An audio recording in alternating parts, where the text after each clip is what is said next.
ಸ್ನೇಹಿತರೆ, ಉದ್ಯೋಗ ಬಂಧು ಯೂಟ್ಯೂಬ್ ಚಾನಲ್ಗೆ ಸ್ವಾಗತ. ಕರ್ನಾಟಕ ಪರೀಕ್ಷಾ ಪ್ರಾಧಿಕಾರದಿಂದ 2026ರ ಮೊದಲ ಹುದ್ದೆಗಳ ನೋಟಿಫಿಕೇಶನ್ ಆಗಿದೆ. ಎಲ್ಲಿ ಅನ್ನೋದು ಮಾಹಿತಿನ ತಿಳಿಸ್ಕೊಡ್ತೀನಿ. ಮತ್ತು ಎಷ್ಟು ಹುದ್ದೆಗಳಿದ್ದಾವೆ, HKಗೆ ಎಷ್ಟಿದೆ, ನಾನ್ HKಗೆ ಎಷ್ಟಿದೆ, ಹೇಗೆ ಅರ್ಜಿ ಸಲ್ಲಿಸಬೇಕು ಅನ್ನೋ ಸಂಪೂರ್ಣ ಮಾಹಿತಿನ ತಿಳಿಸ್ಕೊಡ್ತೀನಿ. ಯಾರೆಲ್ಲ ಇನ್ನೂ ನನ್ನ ಚಾನಲ್ಗೆ ಸಬ್ಸ್ಕ್ರೈಬ್ ಆಗಿಲ್ವೋ ದಯವಿಟ್ಟು ಸಬ್ಸ್ಕ್ರೈಬ್ ಆಗಿ. ಹುದ್ದೆ ಬಂದು ಕರ್ನಾಟಕ ರಾಜ್ಯ ಕಾನೂನು ಸೇವೆಗಳ ಪ್ರಾಧಿಕಾರದಲ್ಲಿ ಕರೆದಿರುವಂಥದ್ದು. ಹುದ್ದೆ ಹೆಸರು ಬಂದು ಶಾಖಾಧಿಕಾರಿ. ಅರ್ಜಿ ಕೊನೆಯ ದಿನಾಂಕ ಬಂದು 15/5/2026. ನಾನ್ HK ವಿಭಾಗಕ್ಕೆ 17 ಹುದ್ದೆಗಳಿದ್ದಾವೆ. HK ವಿಭಾಗಕ್ಕೆ 2 ಹುದ್ದೆಗಳಿದ್ದಾವೆ. ಹಾಗೆ ಮಹಿಳಾ ಅಭ್ಯರ್ಥಿ, ಗ್ರಾಮೀಣ ಅಭ್ಯರ್ಥಿ ಹಾಗೂ ವಿಶೇಷ ವಿಕಲಚೇತನ ಅಭ್ಯರ್ಥಿಗೂ ಕೂಡ ಅರ್ಜಿ ಸಲ್ಲಿಸಬಹುದು. ಅವ್ರಿಗೂ ಕೂಡ ಪೋಸ್ಟ್ ಇದೆ. ಹಾಗೆ ವೇತನ ಬಂದು ಸ್ಯಾಲರಿ ಬಂದು 69,250 ರೂಪಾಯಿಯಿಂದ 1,34,200 ರೂಪಾಯಿವರೆಗೂ ವೇತನ ಕೊಡ್ತಾರೆ. ಹಾಗೆ ವಿದ್ಯಾರ್ಹತೆ ಬರೋದಾದ್ರೆ ಕಾನೂನು ಪದವಿ LLB ಪಾಸ್ ಆಗಿರ್ಬೇಕಾಗತ್ತೆ. ವಯೋಮಿತಿ ಬಂದು ಕನಿಷ್ಠ 18 ವರ್ಷದಿಂದ ಜನರಲ್ ಅಭ್ಯರ್ಥಿಗೆ 40 ವರ್ಷ, ಇತರೆ ಹಿಂದುಳಿದ ವರ್ಗಗಳ ಪ್ರವರ್ಗ 2, ಪ್ರವರ್ಗ 3, 3A, 3B ಇವ್ರಿಗೆ 43 ವರ್ಷಗಳವರೆಗೂ ಅವಕಾಶವಿರುತ್ತದೆ. ಪರಿಶಿಷ್ಟ ಜಾತಿ, ಪರಿಶಿಷ್ಟ ಪಂಗಡ ಹಾಗೂ ಪ್ರವರ್ಗ 1 ಅವರಿಗೆ 45 ವರ್ಷಗಳವರೆಗೂ ಅರ್ಜಿ ಸಲ್ಲಿಸಲು ಅವಕಾಶವಿರುತ್ತದೆ.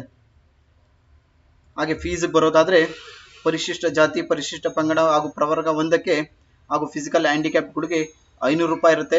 ಇತರೆ ಹಿಂದುಳಿದ ವರ್ಗ ಹಾಗೂ ಜನರಲ್ ಮೆರಿಟ್ಗೆ 1000 ರೂಪಾಯಿ ಫೀಸ್ ಇರುತ್ತೆ. ಅಭ್ಯರ್ಥಿಗಳು ಆನ್ಲೈನ್ ಮುಖಾಂತರ ಅರ್ಜಿ ಸಲ್ಲಿಸಬೇಕು. ಹಾಗೆ ಆನ್ಲೈನ್ ಮುಖಾಂತರ ಫೀಸ್ ಪೇಮೆಂಟ್ ಮಾಡಬೇಕಾಗುತ್ತೆ. ಅಭ್ಯರ್ಥಿಯು ಸೂಚನೆಯನ್ನು ನೀಡಲಾಗಿದೆ KEಯಿಂದ. ಅಭ್ಯರ್ಥಿಯು ಒಂದಕ್ಕಿಂತ ಹೆಚ್ಚು ಅರ್ಜಿಗಳಿಗೆ ಶುಲ್ಕವನ್ನು ಪಾವತಿಸಿದ್ದರೂ ಸಹ ಒಮ್ಮೆ ಪಾವತಿಸಿದ ಶುಲ್ಕವನ್ನು ಯಾವುದೇ ಸಂದರ್ಭದಲ್ಲೂ ಮರುಪಾವತಿಸಲಾಗುವುದಿಲ್ಲ. ಹಾಗೂ ಕೊನೆಯ ಕ್ಷಣದಲ್ಲಿ ಅರ್ಜಿ ಸಲ್ಲಿಸುವಾಗ ಆಗಬಹುದಾದ ಒತ್ತಡಗಳನ್ನು ತಪ್ಪಿಸಲು ಅಭ್ಯರ್ಥಿಯು ಮುಂಚಿತವಾಗಿ ಆನ್ಲೈನ್ ಅರ್ಜಿಯನ್ನು ಸಲ್ಲಿಸುವುದು. ಅಭ್ಯರ್ಥಿಯು ದಿನಾಂಕ 15/5/2026 ರಾತ್ರಿ 12 ಗಂಟೆ ಒಳಗೆ ಶುಲ್ಕವನ್ನು ಪಾವತಿಸಿ ಅರ್ಜಿಯನ್ನು ಸಲ್ಲಿಸಬೇಕು. ನಿಗದಿತ ಅವಶ್ಯಕತೆಗಳನ್ನು ಪೂರೈಸದ ಅರ್ಜಿಗಳನ್ನು ತಿರಸ್ಕರಿಸಲಾಗುವುದು.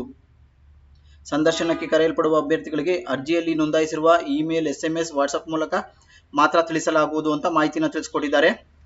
ಅಪಾಯಿಂಟ್ ಆದ ಅಭ್ಯರ್ಥಿಗಳಿಗೆ 2 ವರ್ಷಗಳ ಕಾಲ ಟೆಂಪ್ರವರಿ ಇರುತ್ತೆ. ನಂತರ ಬೇಕಾದರೆ ಅದನ್ನು ವಿಸ್ತರಿಸಬಹುದಾಗಿರ್ತದೆ. ಆಯ್ಕೆ ವಿಧಾನ ಬಂದು ಸ್ಪರ್ಧಾತ್ಮಕ ಪರೀಕ್ಷೆ ಇರುತ್ತೆ.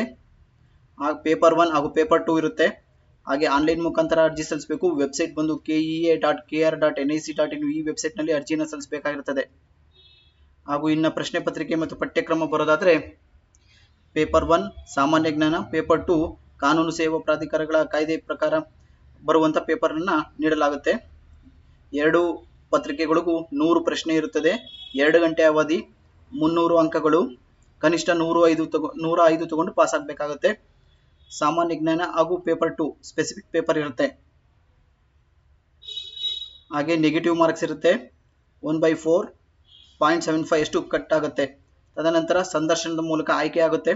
ಸಂದರ್ಶನ ಬಂದು ಗರಿಷ್ಠ 20 ಅಂಕಗಳಿರುತ್ತೆ. ಕನಿಷ್ಠ 10 ಅಂಕಗಳನ್ನು ಪಡಿಬೇಕಾಗುತ್ತೆ. ಆನ್ಲೈನ್ ಮುಖಾಂತರ ಅರ್ಜಿ ಸಲ್ಲಿಸೋದು ಮರಿಬೇಡಿ. ಕೊನೆಗಳಲ್ಲಿ ಸರ್ವರ್ ಪ್ರಾಬ್ಲಮ್ ಆಗುತ್ತೆ. ಮುಂಚೆನೆ ಸಲ್ಲಿಸೋದು ಒಳ್ಳೆಯದು. ಹಾಗೆ ಆನ್ಲೈನ್ ಮುಖಾಂತರ ಅರ್ಜಿ ಸಲ್ಲಿಸಲು ಏನೆಲ್ಲ ದಾಖಲಾತಿಗಳು ಬೇಕು ಅಂದರೆ ಆಧಾರ್ ಕಾರ್ಡ್ ಬೇಕು, SLC ಮಾಸ್ ಕಾರ್ಡ್, ಕಾನೂನು ಪದವಿ ಅಂಕಪಟ್ಟಿ, ಜಾತಿ ಮತ್ತು ಆದಾಯ ಪ್ರಮಾಣ ಪತ್ರ, ಹಾಗೂ ಮೀಸಲಾತಿ ಇದ್ದಲ್ಲಿ ಕನ್ನಡ ಅಥವಾ ಗ್ರಾಮೀಣ ಏನಾದ್ರು ಮೀಸಲಾತಿ ಇದ್ದಲ್ಲಿ ಮೀಸಲಾತಿ ಪ್ರಮಾಣ ಪತ್ರ, ಹಾಗೂ ಅಂಗವಿಕಲ ಸರ್ಟಿಫಿಕೇಟ್ ಇದ್ದರೆ ಅಂಗವಿಕಲ ಸರ್ಟಿಫಿಕೇಟ್ ಇರಬೇಕು. ಸಾಧ್ಯ ಆದಷ್ಟು ಮುಂಚಿತವಾಗಿ ಅರ್ಜಿಯನ್ನು ಸಲ್ಲಿಸಿ. ಕೊನೆಗಳಲ್ಲಿ ಸರ್ವರ್ ಪ್ರಾಬ್ಲಮ್ ಆಗುತ್ತೆ ಅಂತ ಸೂಚನೆಯನ್ನು ನೀಡಲಾಗಿದೆ. ದಯವಿಟ್ಟು ಯಾರೆಲ್ಲ LLB ಮುಗಿಸಿದ್ದೀರೋ ಅವ್ರಿಗೆ ಒಳ್ಳೆಯ ಆಪರ್ಚುನಿಟಿ. ಅರ್ಜಿಯನ್ನು ಸಲ್ಲಿಸಿ ಸೇವೆಗೆ ಜಾಯ್ನ್ ಆಗಿ. ಯಾರೆಲ್ಲ ನನ್ನ ಚಾನಲ್ಗೆ ಸಬ್ಸ್ಕ್ರೈಬ್ ಆಗಿಲ್ವೋ ದಯವಿಟ್ಟು ಸಬ್ಸ್ಕ್ರೈಬ್ ಆಗಿ. ಹಾಗೆ ನಾನ್ HK ಅವ್ರಿಗೂ ಕೂಡ ಸೇಮ್ ನೋಟಿಫಿಕೇಶನ್ 2 ಶಾಖಾಧಿಕಾರಿಗಳ ಹುದ್ದೆಯನ್ನು ಮಾತ್ರ ಕರೆದಿರ್ತಾರೆ. ಇನ್ನು ಡೀಟೇಲ್ಸ್ ಫುಲ್ ಇದೇ ರೀತಿಯಾಗಿರುತ್ತೆ.